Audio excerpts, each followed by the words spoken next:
salamander, unlike you or I, was a little dolphin who had no tie to a house and family in one street, confining you and to whom you meet. Her home was on the ocean tide, far away on the other side. It was a happy time for the dolphin clan, as the destiny of man began. For the world in which they swam free was the vast expanse of the seventh sea. On its shore no man had reached, the sand was white that the sun had bleached, and off the beach the loud surf cursed as it crossed the reef as time rehearsed. The coral reef was red made, which all around the palm trees framed. In this place where the sun shone free, and the water was clear as the eye could see, they lived and played without a trace of the greedy hand of the human race. Time passed without a care. In the ocean, harvest all could share. Its cycle of life soon betrayed in a shimmering silver shape displayed. The milling fish were a seething mass. The larger fish could all harass. Feeding time was so much fun when all of the family worked as one, rounding the teeming schools as tight as the shining moon in the sky by night. Each in turn they all would dart into that orb that burst apart, snapping here, snapping there. The little fish rushed everywhere. Overhead the birds joined in. Flocks of them made so much din, diving down from great height and slapping the water with delight, then flapping back into the air. For the frantic fish it wasn't fair. Deeper down in the water's gloom, a shadow lurked as dark as doom. Where danger lingering there, the old dolphins warned beware, but they did not fear the threatening shape. Within the school was their escape. So close inshore Amanda played among the living reef arrayed in colours of the universe. The coral reef was so diverse, laid in bundles bunched up tight, while others swayed towards the light. Some with branches very long wafted rhythmic as a song. Among the symphony of space was so much life and so much grace, in colour, form, majestic flight. It all enhanced that magic sight. Above this world the sunshine glazed the surface which the waves erased, and yet that mirrored glow broke through in rays that bathed the scene below. Suspended in those shafts of light hung countless demoiselles so bright, sparkling in the jewelled sea, above the gay anemone.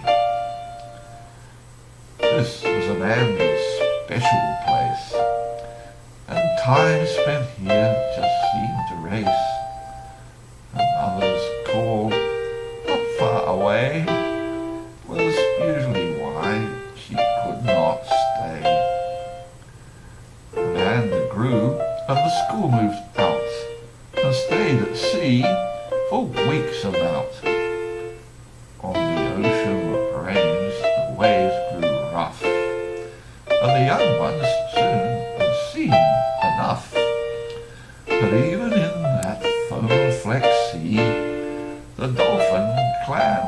masterly. They dive through waves as high as ships and surf down troughs into the rips. Soon they all were having fun, but Mandy always noticed one, a strong young buck who had no fear and raced them all by flying clear. As she watched, the spirit soared, while all around the ocean roared. She learned this dolphin's name was Chuck, but matching him took more than luck. She tried so hard to stay abreast, but fell behind just like the rest. Reluctantly she settled down when she saw nearby her mother frown. So Mandy nursed her wounded pride and swam off by her mother's side. On calmer days the school relaxed, but their patience very soon was taxed. Swimming fast up from the deep, high in the humid air they'd leap, spinning once, spinning twice. That show-off Chuck could do it thrice. In this way the days elapsed, and life went on till the next moon waxed. Then cruising on one moonlight night, a strange new creature hove in sight. This behemoth belched thick black smoke that hung behind it like a cloak. Its sharp nose cut the surface clean and pushed out waves along its beam. The dolphins watched the ship change pace and all at once agreed to chase this giant from the other world that steamed along with wake unfurled. They overtook by swimming fast, and in the moonlight very soon were past. They heard the heavy engine drum and the wind that made the ringing hum. Around the ship they swam astride, into the big bow wave to glide, throwing out fluorescent light like shooting stars but twice as bright. All was not as it might seem of this monster that appeared a dream, a relic of that fateful night was waiting randomly the plight of anything that ventured near and who tried to pass this veil of fear. Strung for miles across their path, a drift net hung, an aftermath. The presence of this living tomb was a universal sense of doom, for the many species that it met were tangled in the ghostly net. The awful spectre that it made enticed the dolphins, though afraid, to venture close and take a look, but some in the eerie light mistook the cords which neatly overlapped, and soon, alas, they too were trapped. Amanda pondered like the rest. What tragic power was here possessed? Though caution and a sense of fear prompted her to stay well clear. As she searched for a reason why, from nearby came a frantic cry. She rushed towards that plaintive call that came from in that dreadful wall, to find her mother struggling there, and she tried to help her reach the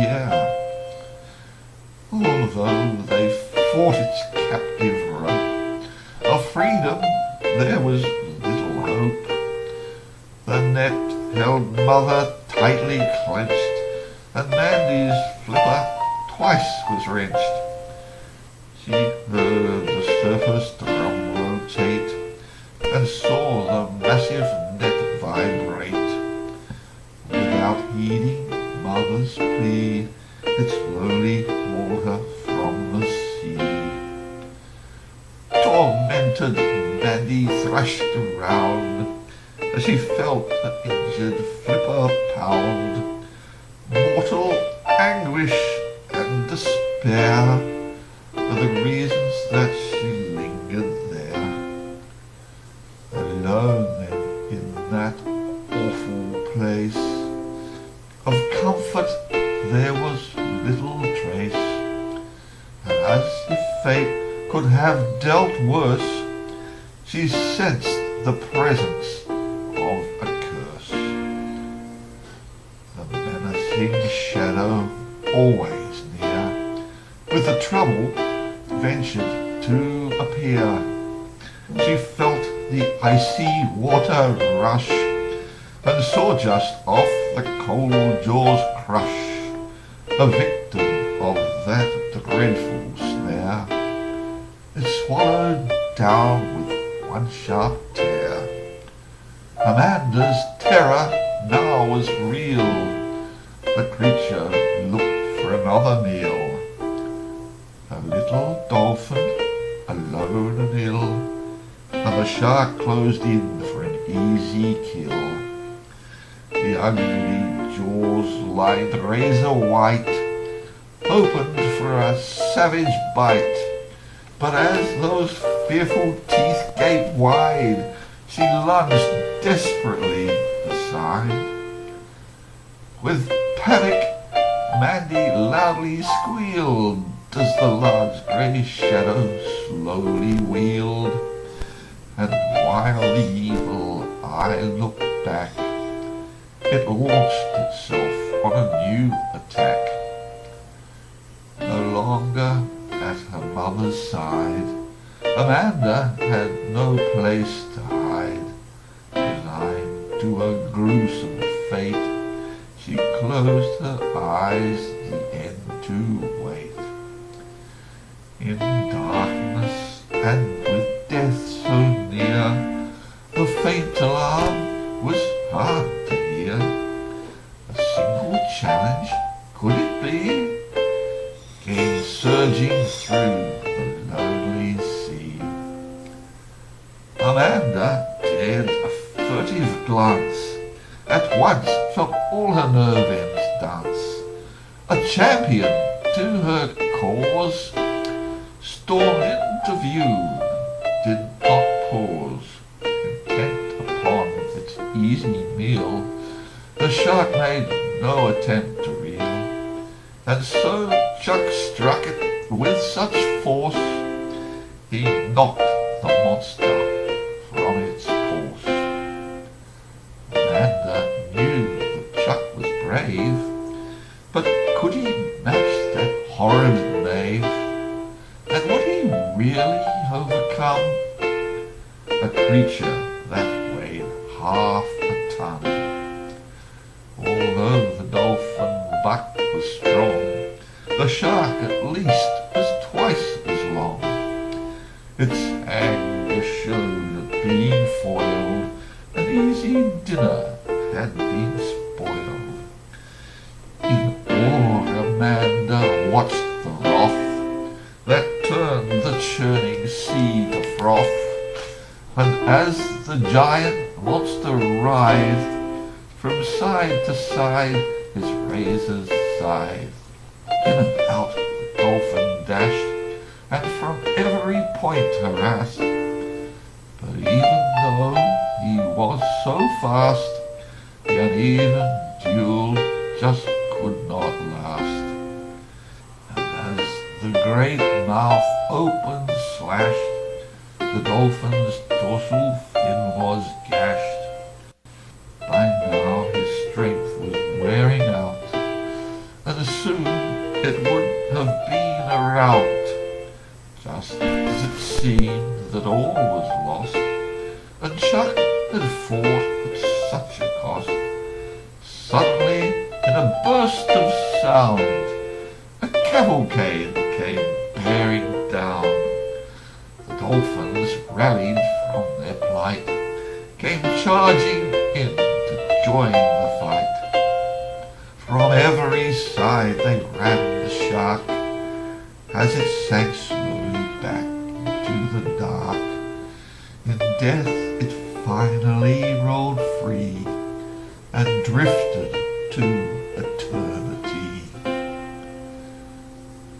The victory, though a great relief, did little to console her grief.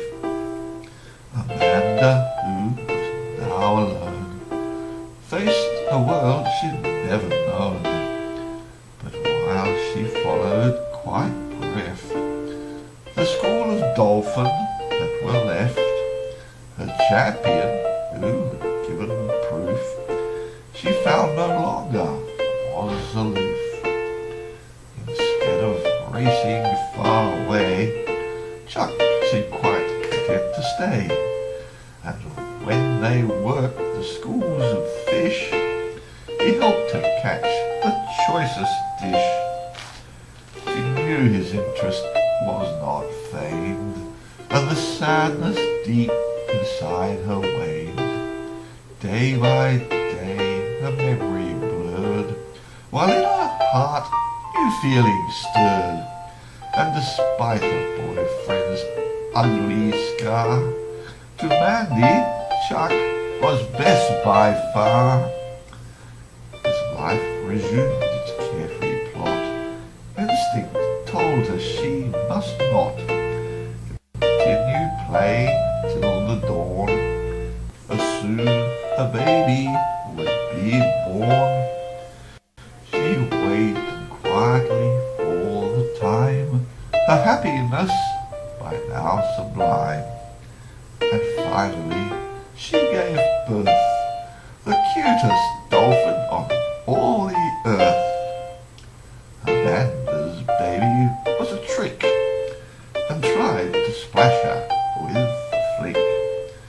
But no matter how she tried to tease, the dolphins with her were at ease. Amanda showed the baby where she'd spent her youth without care. Together they'd explored the reef, a sheltered world beyond belief. As Chuck watched his daughter grow, he taught her things that she should know.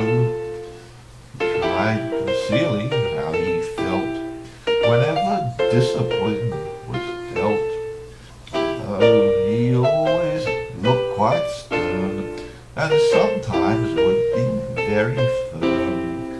Amanda always knew that he was in every way as proud as she.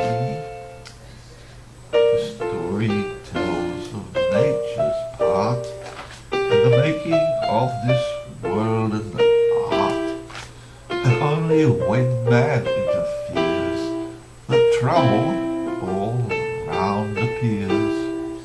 Like everywhere the sky turns black with the smoke and smoke from the chimney stack, and the stains that filter through the sea, all products of his lethargy.